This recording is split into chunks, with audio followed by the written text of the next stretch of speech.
یہ فارماکوپیا کا بھی ایک الگ سے علم ہے جس میں ادویہ سازی جو ہے وہ سکھائی جاتی ہے کہ آپ نے ادویات تیار کیسے کرنی ہے. تو اگر ادویہ سازی میں آپ کو مہارت نہیں ہے, آپ دوائی جو ہے وہ اصل طریقے سے نہیں بنا سکے, جو کہ پیرامیٹر جو ہیں وہ دیے گئے ہیں ان پیرامیٹر کے مطابق آپ نے وہ میڈیسن نہیں بنائی, تو ہو سکتا ہے کہ وہ میڈیسن جو ہے وہ نقصان کا باعث بنے. تو اس طرح کے جو معاملات ہوتے ہیں اس میں بھی جب ہم علامات کی طرف جاتے ہیں اس میں گردے کے مقام پہ جو ہے وہ بوجھ محسوس ہوتا ہے, بھاری پن سٹارٹ میں محسوس ہوگا کہ یہاں پہ بوجھل ہو گیا ہے, بوجھل کے ساتھ ساتھ جو ہے وہ آہستہ آہستہ پھر درد سٹارٹ ہوگا, اور درد کے بعد جو ہے پھر وہ الٹیاں شروع ہو جائیں گی, پھر پیشاب جو ہے اس اچھا زہروں کے جب یہ معاملات ہوں گے تو اس میں پیشاب کا جو وہ قلت ہو جاتی ہے, پیشاب کا جو مقدار ہے وہ کم ہو جاتی ہے. بعض اوقات جو ہے یہ زہروں کا اتنا زیادہ اثر ہوتا ہے کہ وہ بالکل پیشاب کو جو ہے وہ بند کر دیتی ہے. اگر مریض جو ہے وہ 50+ ہے,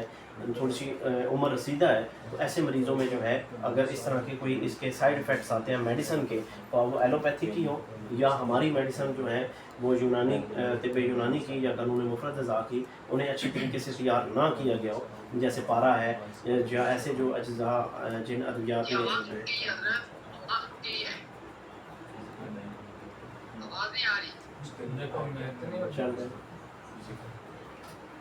ہلو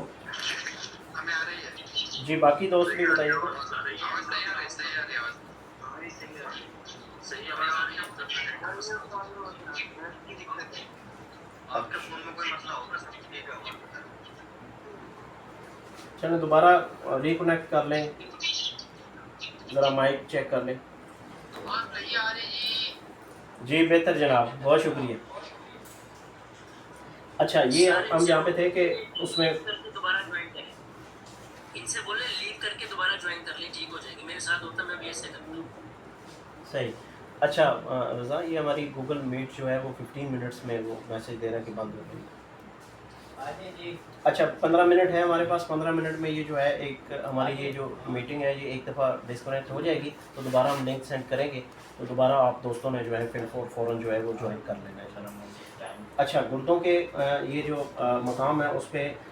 بوجھ کے بعد درد, اور درد کے بعد جو ہے وہ الٹیاں شروع ہوں گی, الٹیوں کے بعد جو ہے وہ پیشاب جو ہے اس کی بندش ہوگی, پیشاب تم آئے گا, جل کے قطرہ قطرہ آئے گا, اور بعض سویئر حالتوں میں جو ہے پیشاب بالکل بند بھی ہو جاتا ہے. تو یہ جو ہے اس میں آپ نے ہسٹری جو ہے اس میں کلیئر کر رہے ہیں کہ تشخیص کے طور پہ اس میں آپ نے ایک تو یورین کا جو ہے وہ کلچر بھی کروا سکتے ہیں. یورین کلچر میں جو ہے وہ 6-7 دن لگ جاتے ہیں. یورین کلچر جو ٹیسٹ ہے وہ 5-6 دن کے بعد آتا ہے, اس میں کسی طرح کی وہ گروتھ ہوتی ہے یا سینسٹیویٹی کسی میڈیسن کی آتی ہے, تو پھر جو ہے وہ رپورٹ کی جاتی ہے. تو وہ اس کے آنے تک جو ہے مریض کے آپ نے علاج تو کرنا ہے, تو پھر آپ نے اس کی تشخیص جو ہے وہ علامات سے ہی کرنی ہے. ہسٹری لینی ہے کہ اس کو کس چیز سے تکلیف ہوئی, کسی دوائی سے ہوئی یا کون سا کمبینیشن کھانے کی وجہ سے اس کو تکلیف ہوئی. تو آپ کے ذہن میں ہونا چاہیے, آپ کو پتہ ہونا چاہیے, جو طبیب ہوتا ہے اس کی دسترس دوائی بناتے ہوئے اس چیز پہ بھی ہونی چاہیے کہ میری دوائی پہ اگر مضر اثرات سامنے آتے ہیں, میری دوائی سے اگر مریض کو تکلیف ہوتی ہے, نقصان ہوتا ہے, تو میرے پاس الٹرنیٹ کیا ہے اس کو ختم کرنے کے لیے, اس کو اینٹی ڈوٹ کرنے کے لیے, اس کے اثرات کو زائل کرنے کے لیے میرے پاس کون سی ادویات ہیں. تو ایسی ادویات بھی آپ کے پاس ہونی چاہیے, آپ کے ذہن میں ہونی چاہیے کہ میڈیسن دینے کے بعد آپ جو ہے وہ بالکل جو ہے ایسا نہیں ہے کہ آپ کی چھٹی ہو گئی, آپ فری ہو گئے, بلکہ پیشنٹ آپ کی ذمہ داری ہے. پیشنٹ جو میڈیسن کھا رہا ہے اگر اس سے اس کو تکلیف ہوتی ہے تو آپ کے پاس ہی وہ رجوع کرے گا دوبارہ کہ مجھے جی یہ دوائی کھانے سے یہ تکلیف ہوگی, تو آپ کے پاس اس کا توڑ ضرور ہونا چاہیے. ادروائز آپ وہ دوائی مت دیں جس کا اینٹی ڈوٹ آپ کے پاس نہ ہو, یا آپ کے ذہن میں نہ ہو کہ میں نے اگلی دوائی کیا دینی ہے اگر میرے مریض کو اس سے تکلیف ہو جاتی ہے. مثال کے طور پہ آپ کسی زہر کا جو ہے وہ کمبینیشن بناتے ہیں, آپ سمبل فار کا کوئی کمبینیشن بنا لیتے ہیں, آپ جو ہے وہ پارے کا کوئی کمبینیشن بنا لیتے ہیں, اور مریض کو کوئی تکلیف ہو جاتی ہے, تو آپ کو پتہ ہی نہیں ہے کہ اب میں نے اس کا توڑ کیا کرنا ہے. آپ جمال گھوٹا کھلا دیتے ہیں, اس کا کوئی کمبینیشن مسل جو ہے, جس طرح مسل 4 میں ہے ہمارے پاس جمال گھوٹا ہے, تو ایک وہ زہر ہے, تو اگر ہم وہ دے دیتے ہیں اور اس کی مقدار زیادہ ہو جاتی ہے, مریض نہیں برداشت کر پاتا, مریض کو تکلیف ہو جاتی ہے, تو ہمارے پاس ہمارے ذہن میں ہونا چاہیے اینٹی ڈوٹ کہ ہم نے اس کو کیسے جو ہے اس کے اثرات کو جو ہے وہ زائل کرنا ہے. ٹھیک ہے جی. تو یہ زہروں کا بھی ایک جو ہے وسیع چیپٹر ہے. میں ایک آدھ مثال آپ کو دے دیتا ہوں کہ جیسے آپ کا دودھ ہے, اگر وہ اس کمبینیشن میں جیسے ملین 6 جو ہے وہ اگر آپ تکلیف دے گئی ہے تو اس میں آپ دال چینی کے کہوے سے جو ہے اس کا توڑ کر سکتے ہیں. جمال گھوٹا جو ہے اس کا تدارک جو ہے کیونکہ 4 نمبر میں تو 1 نمبر کی اس کا اینٹی ڈوٹ ہے. اس میں آپ چینی کا شربت جو ہے وہ بنا کے دے سکتے ہیں سمپل فرسٹ ایڈ کے طور پہ ہی, تو اسی سے اس کا جو ہے وہ اثرات جو ہے وہ ظاہر ہونا شروع ہو جائیں گے. اسی طرح آپ جو ہومیو کے دوست ہیں وہ نقص و میکا جو ہے وہ میڈیسن ہے جو کہ ایک بہترین اینٹی ڈوٹ کے طور پہ کام کرتی ہے. کسی بھی ہومیو کی دوائی سے اگر اس کی سمٹمز میں اگریشن آ جاتی ہے, اس کی جو علامات ہوتی ہیں, جو تکلیف جو لے کے آیا تھا اس میں وہ تکلیفیں بڑھ جاتی ہیں, بہتر نہیں ہوتی, یا اس کو کوئی اور تکلیف اس سے ہو جاتی ہے, تو اس کی دوائی کا اثر ختم کرنے کے لیے ہومیو کی دوائیوں کے اینٹی ڈوٹ کے لیے نقص و میکا جو کہ ہمارے کچلے سے تیار ہوتی ہے, ازراق سے تیار ہوتی ہے, لیکن وہ اسے ظاہر ہے کہ وہ پیٹنٹائز کر کے تو بناتے ہیں الکوہول کی مدد سے, تو وہ نقص و میکا دوائی جو ہے وہ بہترین اینٹی ڈوٹ ہے ہومیو کی تمام دوائیوں کا اگر ان کے مضر اثرات سامنے آتے ہیں. تو اس طرح آپ کے ذہن میں ہونا چاہیے کہ جو میں دے رہا ہوں اس کی سائیڈ افیکٹ کا میرے پاس توڑ کیا ہے. اس کے بعد جو ہے وہ آپ نے پریکٹس کرنی ہے اور مریض کو جو ہے وہ دوائی دینی ہے. ویسے ہی دوائی دے کے فی سبیل اللہ آپ فارغ نہیں ہیں, آپ ذمہ دار ہیں اور آپ کو جو ہے اس ذمہ داری کے ساتھ جو ہے وہ مریض کو لینا ہے.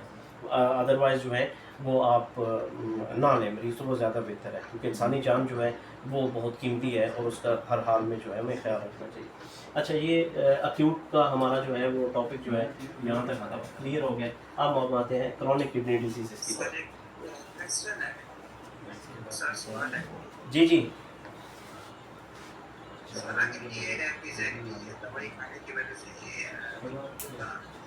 مسئلہ آ رہا ہے تو پہلے اس کو الٹی آتی ہے, پھر اس کے بعد اس کو پیشاب جو ہے وہ آتا ہے. تو اس کا جو اگر یہ پیشاب میں جو بندش آئی ہے, کیا یہ جو آئی ہے یہ جسم سے پانی خارج ہے اس کو ڈی ہائیڈریشن ہوگی, اس کی وجہ سے وہ پیشاب ہوتی ہے, یا کوئی اردو کے اندر کچھ ایسا چینج آئے گا جس کی وجہ سے جی جی جتنے بھی زہریلے کیمیکلز ہیں نا جی, یہ پرتیں بنا لیتے ہیں کیونکہ یہ پھر نکلتے نہیں ہیں جسم سے. تو جو نیفرونز ہیں اس کی جتنی بھی وہ جھلیاں ہیں ان میں سویلنگ ہو جاتی ہے, سوزش ہو جاتی ہے فل فور, کیونکہ زہر جو ہے وہ سوزش پیدا کرتا ہے. جیسے اگر آپ کسی بوٹی بھی آپ کے ساتھ جسم پہ کوئی ہر ٹچ ہو جائے, جیسے آپ کا پودا ہے وہ لگ جائے, یا کوئی اور ایسی جڑی بوٹی شاید آپ نے کبھی تجربہ کیا ہو یا ہوا ہو, اچانک کہیں سے گزرتے ہوئے اگر آپ کے جسم کے ساتھ ٹچ بھی ہو جائے تو وہاں سویلنگ کر دیتی ہے, وہ سوزش کر دیتی ہے. تو زہریں جب فلٹر ہو رہی ہوتی ہیں گردے میں, تو گردے کے نیفرونس میں جو ہے یہ بہت زیادہ سویلنگ کر دیتی ہیں, جس کی وجہ سے جو ہے وہ فلٹریشن کا عمل ہی رک جاتا ہے. ٹھیک ہے, یہ بھی فیکٹر ہوتا ہے. اور دوسرا یہ کہ وہ ظاہر ہے کہ ڈی ہائیڈریشن والا معاملہ بھی آ جاتا ہے, انٹیک پانی کی رک جاتی ہے اور الٹیوں کے ذریعے جو ہے وہ نکل بھی رہا ہوتا ہے. تو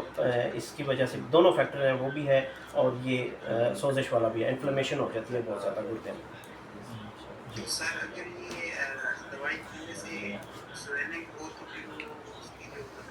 پیشاب کی نالی ہے وہ اس کا جو ڈائمیٹر ہے وہ کم ہو جائے گا, اس وجہ سے ہوگی, یا اگر وہ شریک ہو جاتی ہے یا سکڑ جاتا ہے اس وجہ سے بھی پیشاب کی سوزش ہو سکتی ہے. ہو سکتی ہے, دونوں کنڈیشنز میں ہو سکتی ہے. یہ تو ڈیپینڈ کرتا ہے کہ آپ نے جو لیا ہے,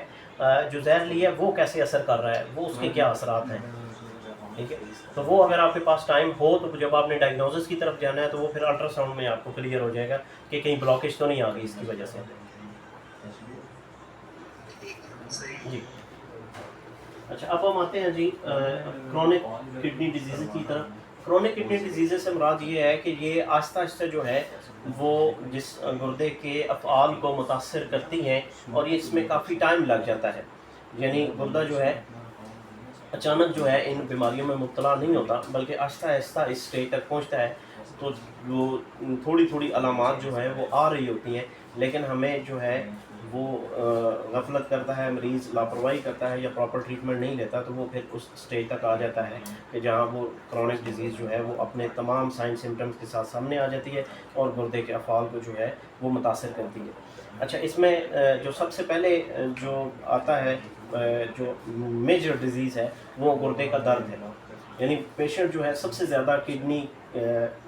کولے کے ساتھ رپورٹ ہوتا ہے, گردے کے درد کے ساتھ, کڈنی پین کے ساتھ جو ہے وہ مریض آتا ہے. سب سے پہلے گردے کا درد ہی ہوگا تو مریض جو ہے وہ معالج کے پاس آئے گا. اب اگلے معاملات پھر بعد میں ہے کہ وہ درد جو ہے وہ پتھری کی وجہ سے تھا یا ایپسس کی وجہ سے تھا یا وہاں پہ ہائیڈرونیفروسس ہو گیا ہے، گردے میں پانی پڑ گیا ہے، گردہ سوج گیا ہے یا گردہ پھول گیا ہے یا گردہ جو ہے وہ سیروسس میں جا رہا ہے، سکڑ گیا ہے یا گردہ فیلئر کی طرف جا رہا ہے، یہ سارے معاملات بعد میں آئیں گے۔ سب سے پہلے جو گردہ درد کے ساتھ جو ہے مریض جو ہے وہ ڈاکٹر کے پاس یا معالج کے پاس جو ہے وہ آئے گا۔ اب درد جو ہے وہ اس کی ڈائگنوز بعد میں ہوگی۔ اب درد جو ہے وہ گردے کے مقام پہ ہوگا، ٹھیک ہے جی۔ اس کی وجوہات جو ہے وہ بہت ساری ہو سکتی ہیں، تو ہم اس درد کو جو ہے نا وہ تھوڑا سا کیٹیگرائز کرتے ہیں اپنے طب والے دوستوں کے لیے۔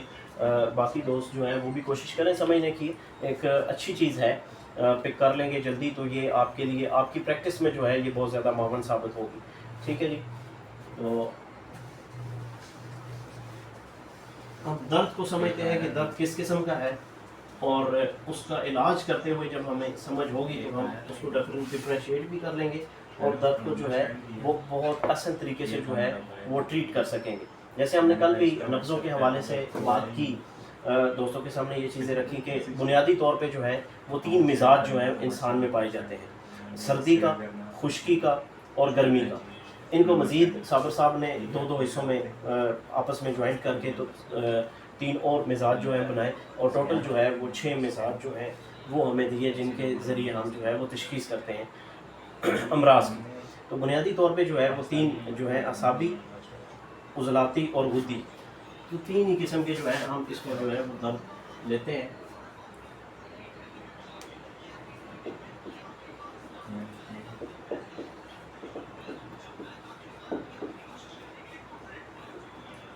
سردی، خشکی